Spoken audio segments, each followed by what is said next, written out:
So you wanna break hearts? Welcome to Fuller Butz, a behind-the-scenes plastic surgery podcast. Yes, you heard that right. Join your co-hosts, Dr. Sam Fuller and Dr. Dan Butz, board-certified plastic and reconstructive surgeons, on an exclusive full-access pass into the world of plastic surgery. Combining their expertise and training, Drs. Fuller and Butz will share medical insights, detailed explanations, and lighthearted humor to keep you entertained and informed. We're certain you'll become passionate about the plastic surgery specialty, and between debunking myths, uncovering truths, or just making you laugh out loud at their perspective on this creative and artistic field, we've got something for everyone. From tummy tucks to Botox and mommy makeovers to surgery do-overs, the Fuller Butz podcast will surely satisfy your podcast fix. All right, now let's dive into this episode. Welcome back to the Fuller Butz podcast. Dr. Butz here and our co-host, Dr. Fuller. Can't believe we've done, 12 podcasts now? We just finished up with thighs last week.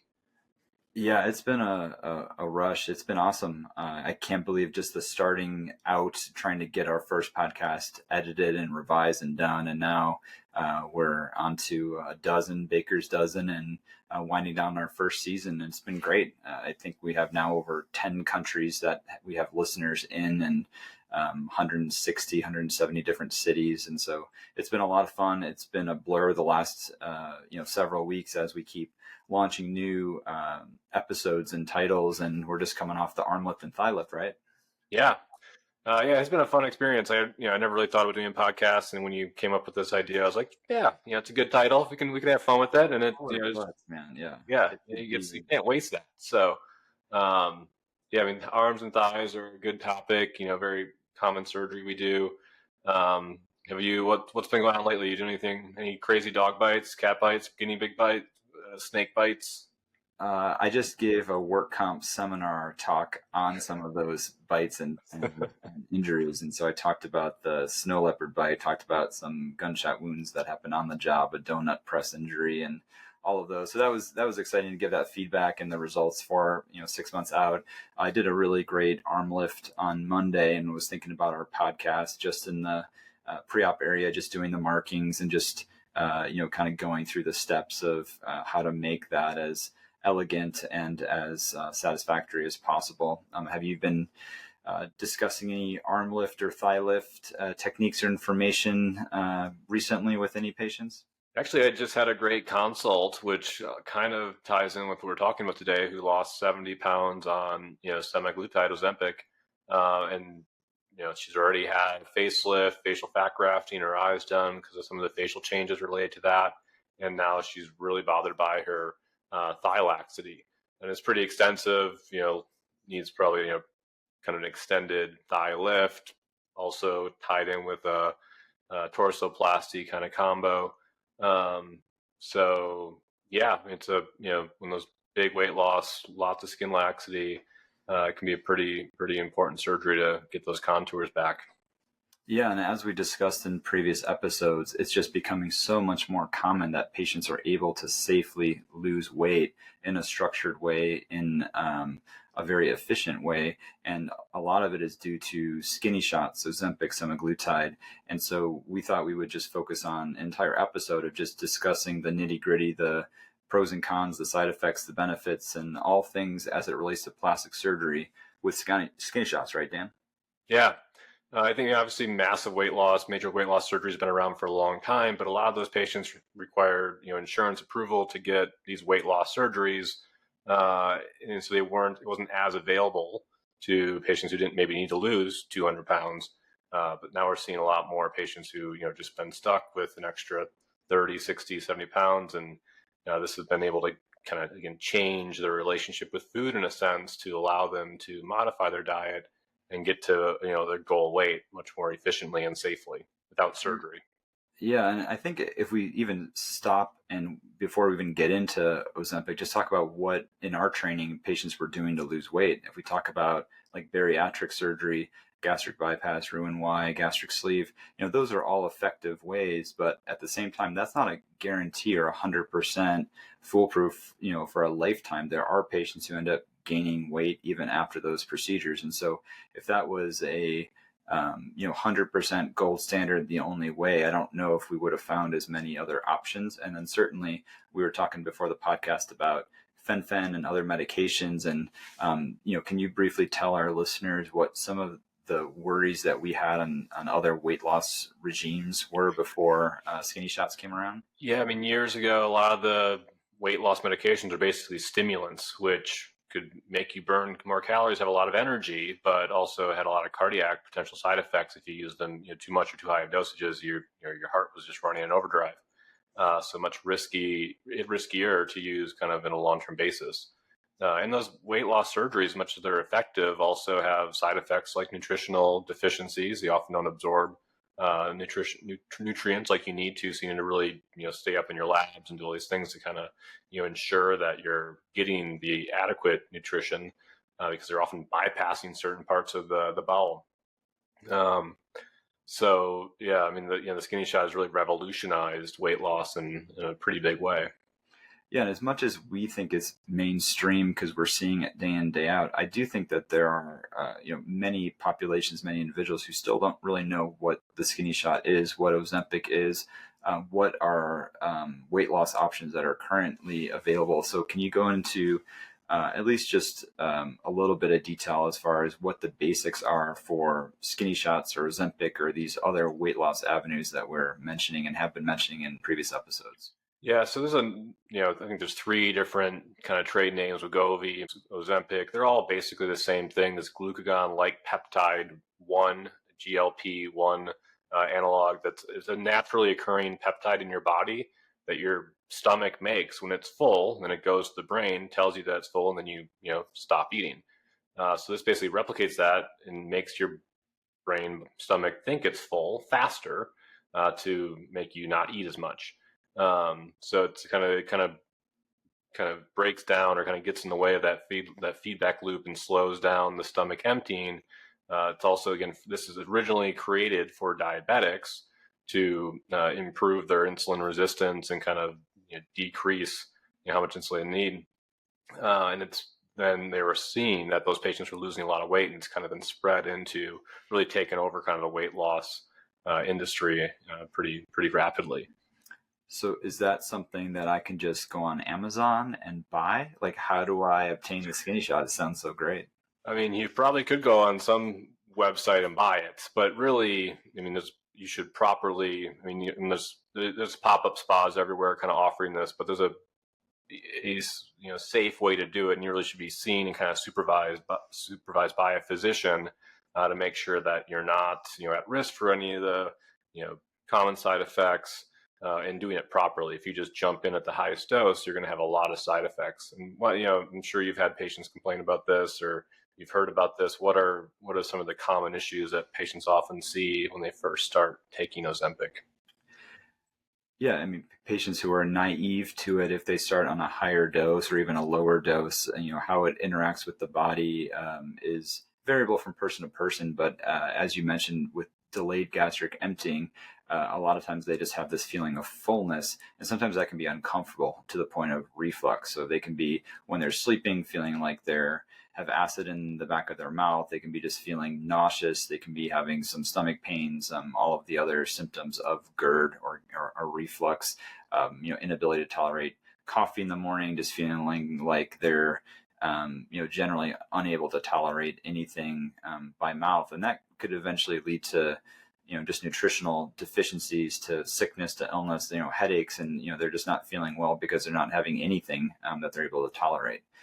These side effects can be adjusted, and it's a weekly dosing, and so typically it wears down or wears off as the days go by. But certainly patients should be alerting their provider of these issues so that they can decrease the dose, they can adjust the medication, change it to a different type of drug to try to get them the benefits of it without the side effects. Yeah, I think fortunately now we've learned a lot more about this, and there's pretty, again, if you're being supervised, good strategies to ramping it up. So you don't start out at a 0.5 milliliter dose. I start out at maybe just 0.12, then slowly increase it. And you don't want to take it after a full meal, because then that meal is going to just sit in your stomach and you're going to wake up in the morning and feel sick. And so common things, you have nausea. Sometimes people throw up because they just can't get that food out. Constipation, you might not feel hungry, but you need to stay hydrated to prevent constipation. So there's ways to, ramp it up or titrate it up slowly to prevent those things. And having someone who knows what they're talking about help you kind of guide you through that, I think, is essential. Yeah, going to an experienced weight loss provider, a weight loss center, is critical, because it's not only the information that you need to, in a healthy way, lose weight. Because if you're just cutting weight, hey, I dropped 20 pounds, that may all be muscle. That you can end up getting very fatigued, very weakened, and you want to make sure that your protein intake is key, that you're actually lifting weights, working out, and you're doing it in a healthy way for your body, instead of just having important resources being wasted away rather than the ones that you actually want to lose. Secondly, there are, one Ozempic is not necessarily equal to another Ozempic. There's different pharmacies and how they, create the formula. And from what I've heard, there can be some, misdosings, or there can be some, improper ways of managing that medication from a formulary and pharmacy standpoint. So you really want to be going to a place where they know what they're doing. They're getting their medications from a reputable source who knows how to handle that product. Yeah, I mean, it's unfortunately, because it's gotten so popular, it's kind of like the counterfeit Botox we talked about a few weeks ago. Like, there's basically, fake or off-label Ozempic-like products out there that just don't really do what they're supposed to. Could maybe make you sick. So you want to go to a reputable place, get the real stuff. If it seems too cheap, it probably is for a reason. So it's not just like anything with surgery, Botox, injectables. You don't always want to go for the bargain here. You want to do it safe for yourself and your body. Yeah, and I think to that end, I think a great next segment would be talking about some myths and debunking some information about Ozempic. So, Ozempic or skinny shots, semaglutide, it's a weight loss medication. And so the side effects include weight loss. There's this catchy phrase or term called Ozempic face, where, they have different celebrities, relatives of the Kardashians who have pictures taken by paparazzi saying, oh, this person's got Ozempic face. Dan, can you tell us, what that they are referring to, and is that in fact a side effect, a result of a complication? Like, what is Ozempic face? Yeah, I mean, basically it's when you lose a lot of volume in your face, you get, volume loss means you get the sunken in cheeks. Buccal fat pad removal was kind of like a really trendy thing about a year ago too. So people are like, oh, it's Ozempic face, or just said buccal fat pad removal, which gives you kind of a sunken in look. But with that weight loss, you get skin laxity, which isn't really Ozempic's fault. It's just the weight loss fault. Same thing, some people say they lose their hair when they're on Ozempic. It's a nutritional deficiency. It's not actually the result of the Ozempic. So you're maintaining good nutrition, so you're getting all the right vitamins, and protein is really key. But just like I mentioned, the thigh laxity, that's not Ozempic's fault. It's just the weight loss fault. But fortunately, there's lots of things we can do to fix that if that's the weight you want to maintain. So, you talked about a patient who successfully lost weight on Ozempic, 70 pounds, in your office. That's great. You end up pinching some skin, doing some lipo, doing the thigh lift techniques that we talked about last week. For someone who has Ozempic face, like, they may be happy with their body or the fact that they're actually healthier, but they still have some sunken features of their face. Is that something that they just have to live with? Is that something that is filler, fat transfer? Like, what are some possible treatments for somebody who doesn't like the way their face looks after weight loss? Yeah. I mean, fillers are definitely an option to add some volume. Fat grafting is a little bit more permanent solution, which is commonly combined with facelifts. So my partner did, a lower blepharoplasty, removed a little fat from there because there's some fat pads, and upper blepharoplasty. These are eyelid surgeries to remove that kind of loose skin, make the eyes look, brighter, younger, more open. And then a deep plane facelift to really reposition and tighten that, and then put fat in through the mid face. So the photo we had in our EMR, and when she walked in, I was like, "Oh, you look like you're 6 months out." She looked fantastic, and all very much rejuvenated, and didn't have any of those kind of facial volume loss features. from a very eloquently done surgery. So, just like all the biosurgery we talked about, there's a lot of, obviously options for facial aging, facial volume loss, fat grafting versus filler. They can both be effective, but if there's really loose skin, you probably need to reposition, tighten that. And a facelift is kind of definitely the gold standard. There are non-surgical options for minimal kind of laxity, but when there's that degree of skin laxity, a facelift is going to be your best option. Yeah, and I think another myth or controversial topic regarding skinny shots, Ozempic, semaglutide, is the gastric emptying issue.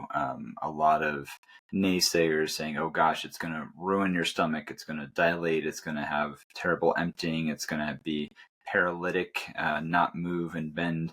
And I think that while some of the side effects do include, slow emptying of the stomach, it's compounded because this medication is used on diabetics who, a result of diabetes is gastroparesis or delayed emptying.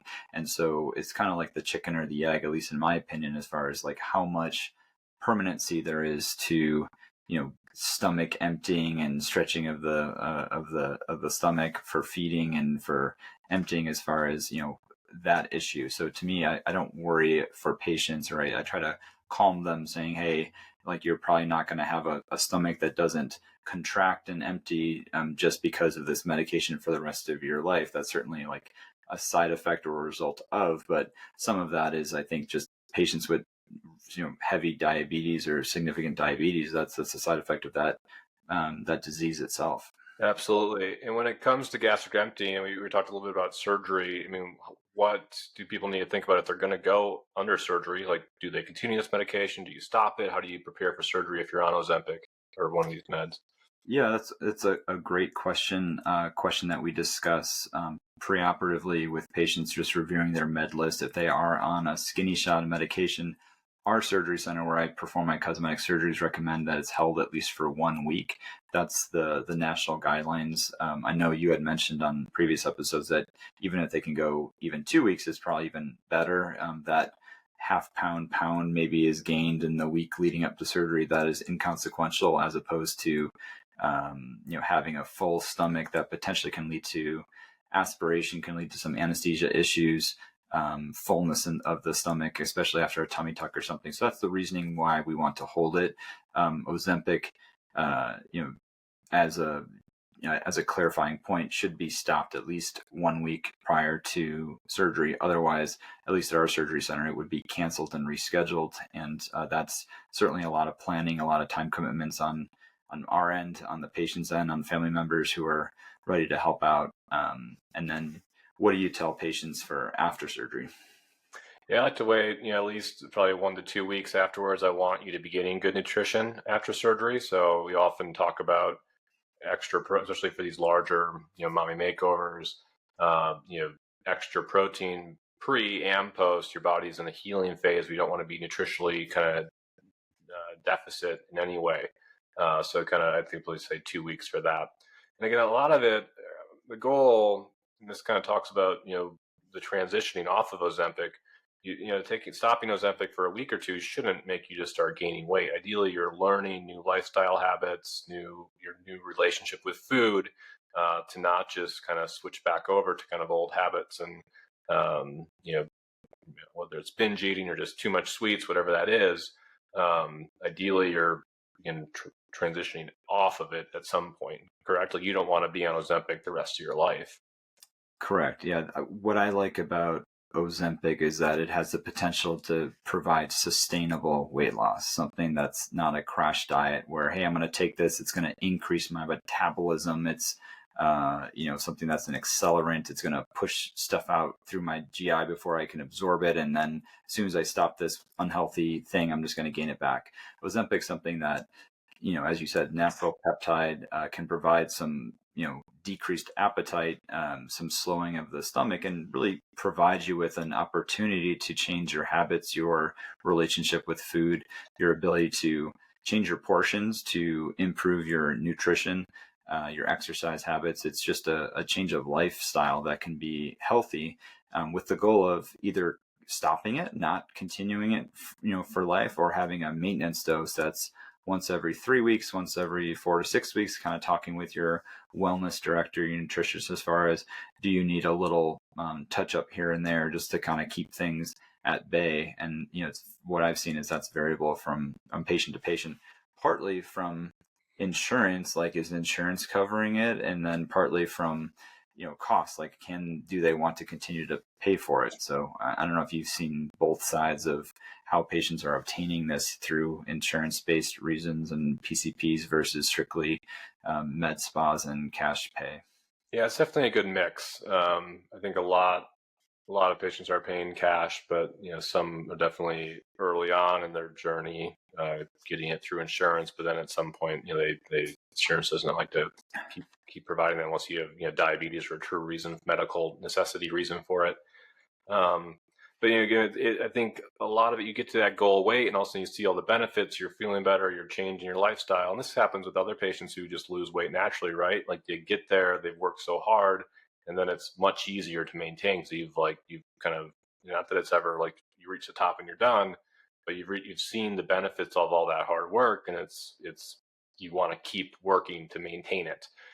So just turning off the switch, oftentimes it is a tapered off. You don't just stop and not take it, but slowly kind of decreasing the dose or spreading it out to then watch yourself and kind of make sure those habits you've formed are more permanent. Yeah, there's lots of ways to successfully lose weight.